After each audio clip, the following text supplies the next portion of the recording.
जिल्हा परिषद प्राथमिक शाळा भारतीतर्फे स्वागत करते। आज 15 ऑगस्ट आपला भारताचा स्वातंत्र्य दिन। तुम्हा सर्वांना खूप खूप शुभेच्छा। आज स्वातंत्र्य दिनानिमित्त आम्ही तुमच्या समोर सादर करीत आहोत एक पथनाट्य। त्याचे नाव आहे बदलायचं आहे गड्या बदलायचं आहे। बदलायचं नाही गड्या थांबायचं नाही, बदलायचं आहे गड्या बदलायचं आहे।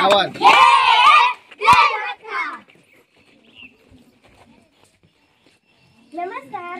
आजच्या बातम्या मुलांना लग्नासाठी मिळत नाहीत मुली, उपवर मुलांचा कोणी मुलगी देता का मुलगी असा मोर्चा।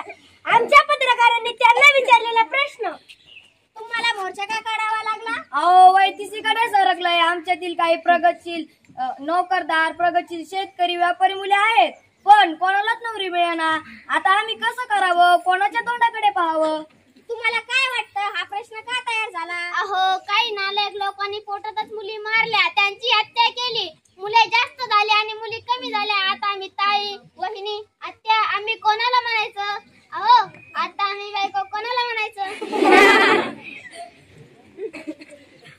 मित्र हो, ही परिस्थिती बदलली पाहिजे। मुलगी शिकली, प्रगती झाली, आज शिकलेल्या मुली दोन्ही घराचे नाव मोठे करीत आहे। अहो इतकंच काय, सध्याच्या पॅरिस ऑलिम्पिक स्पर्धेत आपल्या देशासाठी पहिले पदक मिळवणारी सुद्धा मुलगीच आहे। अहो आपली ती मनू भाकर, कल्पना चावला, सुनीता विलियम्स, सायना नेहवाल, मेरी कोम, सानिया मिर्झा, पी.टी. उषा, पी.व्ही. सिंधू, कर्णमा मल्लेश्वरी अशी कितीतरी नावे आहेत ज्यांनी आपल्या देशाची मान उंच केली आहे। म्हणूनच म्हणते लेख वाचवा, लेख शिकवा। थांबायचं नाही गड्या थांबायचं नाही, बदलायचं आहे गड्या बदलायचं आहे।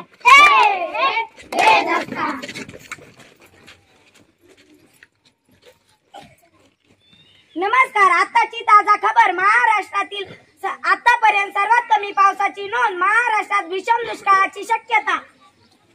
अरे हे तर होणारच, सगळे लोक जंगलातील झाडे तोडायले, सरकार सुद्धा उद्योग धंद्याच्या नावाखाली जंगले साफ करत आहे। झाडच नाही तर पाऊस कुठून पडणार आणि उलट प्रदूषणातही वाढ। या मुंबई पुण्याला तर बायका सोडा, माणसे सुद्धा तोंडाला बांधून घराबाहेर निघतात।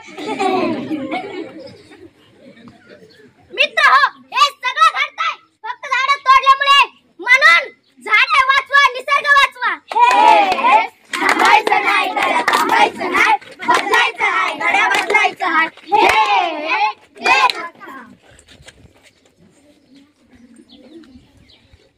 नमस्कार। आताची मोठी बातमी, सततच्या दुष्काळ आणि कर्जाला कंटाळून शेतकऱ्याची आत्महत्या। अरे रे लई वाईट झालं, पण मायबाप शेतकरी आत्महत्या हा काही उपाय नाही। आत्महत्या केली म्हणजे मागचे प्रश्न सुद्धा असे नाही। म्हणून आपण आलेल्या परिस्थितीला तोंड द्यायला शिकले पाहिजे, त्याला सडेतोड उत्तर दिले पाहिजे। ठरेल तर मग आता रडायचं नाही तर लढायचं। रडायचं नाही तर लढायचं। रडायचं नाही गड्या रडायचं नाही, लढायचं आहे गड्या लढायचं आहे।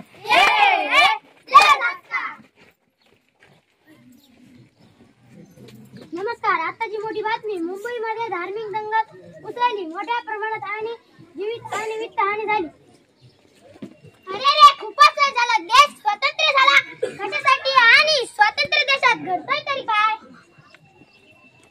यासाठी आपल्या शूरवीरांनी आत्मबलिदान दिले होते का?